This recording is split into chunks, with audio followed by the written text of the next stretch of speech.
You ever sat across from your child and you're trying to give them instructions or, help them with their homework or get them to do something, and yeah, it just feels like words are bouncing off their head, and you're like, how do they not get this? Well, here's the thing. Your child, if they're right around 14, 15, 16, 17, they speak an entirely different language, and their brain can't process that information. So here is how different your child thinks than you do, okay? Now up here we have a thing called the frontal lobe. And the frontal lobe does not start working for young people, especially for young ladies, till right around age 21. That's when it starts. For guys, it starts operating right around age 23. So guys get 2 extra years of being crazy. Now, the thing is, that front part of their brain isn't operating yet, and for an adult like us, it's completely operating. So we think entirely different than our kids do. Now, for a youth, I'm going to say, and this number isn't even good, about 10% of that brain is working. That's it, that frontal lobe. Now, 90% of it is sitting there, gathering information, figuring out how it's going to work after the age of 21, 22, 23, right in there. All right, let me show you the difference. I am going to give you a scientifically designed frontal lobe question, okay? Now, what this question is designed to do, it's designed to go into your ears, go to the front part of your brain, right behind your right eye, right here. Right behind your right eye, it's going to make a split-second decision. It's going to send a signal to the muscle control part of your brain right here, and a word is going to come out of your mouth, or you're going to have this thought inside your head rather quickly. It's a video, so don't feel like you need to answer out loud, okay? Now, this is the part of the brain that is working for a youth and is working for you. And watch how quickly you'll be able to answer this question, okay? Here we go. Ketchup ice cream, good or gross? Now, imagining if you're watching this right now, you probably said gross, right? Now, I am wondering, and I'm kind of curious about this, have you ever in your entire life cooked ketchup ice cream? Probably not. I don't know if you cook it or not. Have you ever tasted ketchup ice cream? Probably not, right? How many of you, like, this is your first time thinking about ketchup ice cream? Probably quite a few of you, right? Now, here's the thing. Since you haven't cooked it, you haven't tasted it, you haven't thought about it before, how would you even know that it's gross? Here's what your frontal lobe did, okay? Because when I said the word ketchup ice cream, you didn't need to taste it. You didn't need to cook it. This could even be your first time thinking about it. But you knew that it was gross because probably for many of you, it just sounded gross, right? Now, here's what your amazing frontal lobe did. When I said the word ketchup, right behind your right eye right here, it grabbed the flavor of ketchup because you know that flavor, right? And then when I said the word ice cream, your frontal lobe grab whatever flavor ice cream you like, look at those two, put them together inside your head and said, gross, not going to work, right? That happened inside your head. Now get this. This is actually pretty amazing that we're able to do this. And so animals are not able to do that. And so the thing is, our frontal lobe is able to put that information together and say, no, this is going to be gross without even tasting it. Now, here's what you need to understand with your kids and for your own personal life. 99% of everything that happens to you is going to happen inside your head first before it happens out in the world. For animals, 99% of everything that happens out in the world then happens inside their head. So we create and they react. And so let me give you this as an example, okay? Everybody right now that's watching this video, just go to the front door of your house. Nod your head or let me know, or just be ready, because probably by now you're staring at the front door of your house. Now, what I want you to do is I want you to open that front door of your house, see the living room or whatever room it opens up to, and make your way into the kitchen. All right, I'm pretty sure all of you are in your kitchen by now. Now that you're in your kitchen, just want you to do something really simple inside your head. I want you to make a sandwich. Right? Keep going. Keep going. Right? Probably by now, many of you have made your sandwich. Right? Now, that's pretty amazing that we're able to do that. Now, think about this.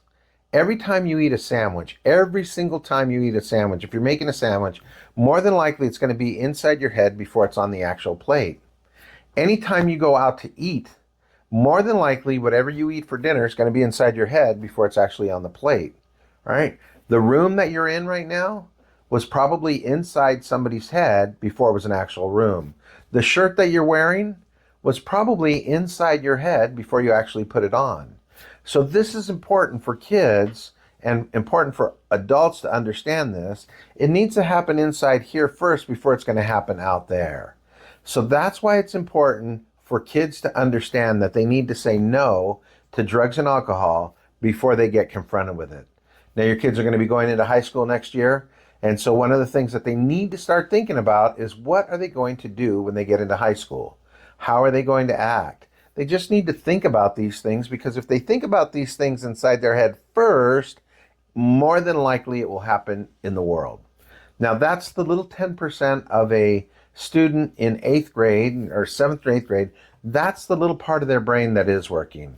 Here is the gigantic chunk of their brain that is not working, and this is where we get into a little bit of a jam, okay? Now take yourself back to age 15, 16, 17, okay? Now let me ask you this question, and I'm always a little bit shocked when I ask this question in a live audience, but here we go.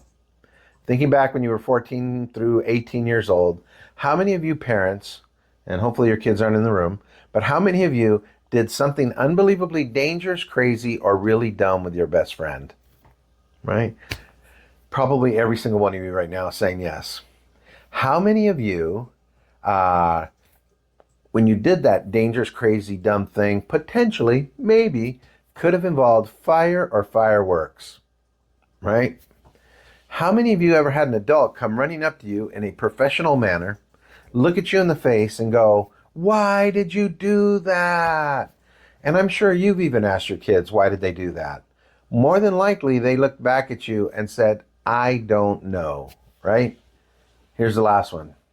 How many of you, after doing that crazy, dangerous, dumb thing, looked at your best friend, grabbed them by the shoulders, and you shook them, and you said, "Wow, we almost died," right? Yeah. And you were pretty happy about that? You're kind of excited about that, right? Here it is. Here's the difference between an adult brain and a youth's brain. Kids, junior high, high school, cannot, let me underline that word, cannot see dangerous things. And the situation is, dangerous things look fun to them. Now, for an adult, we look at dangerous things in a whole different fashion than kids do. And so when we see something dangerous, more than likely, we're going to move away from that. But for a kid, they see something dangerous, like a fire, a big, huge bonfire, or riding their bike over, a jump or something like that. They look at that and they think that that's fun. That's the big difference between the way an adult thinks and the way a youth thinks. Now here it is, okay? Let me give you the example. Let's say everybody watching right now was a tribe of people and we were sitting around this big, huge fire. A long time ago, we lived in these caves up here in the mountains.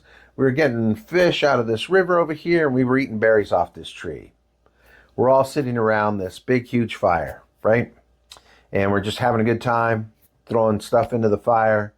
And late at night, somebody comes running out of the bushes with 10 brand new pointy sticks.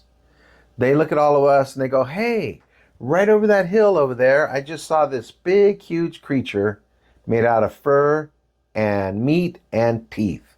Who wants to go with me and poke it with a sharp stick?" Right? What do you think an old man like me is going to say? I'm going to look at that situation. I'm going to go, "No, no, no, no, no, thank you. I'm going to sit right here and I'm going to make some good decisions for the tribe," right? What are all those junior high, high school kids going to say? "Yeah, let's go." Boom. And they're gone. Right? Because they cannot see dangerous things. Now, thank goodness back then they could not see dangerous things, because they're the ones that kept us alive. If it were up to an old man like me, there'd be nobody alive on the planet at all, right? Now, they're the ones who were walking along a river one day, looked down in the river, saw something in the river. One guy or buddy said to the other buddy, "Hey, do you think you can eat that thing?" "I don't know. Let's catch it and see," right? They're the ones who were walking along a road and saw this hole in the ground, and one friend said to the other friend, "Hey, I wonder what lives in there." He takes his arm and boom, sticks it in that hole, pulls it out and goes, "Nothing," right? They're the ones that pulled berries off the tree and ate it and, tastes like fire. So the thing is, they think way different than we do.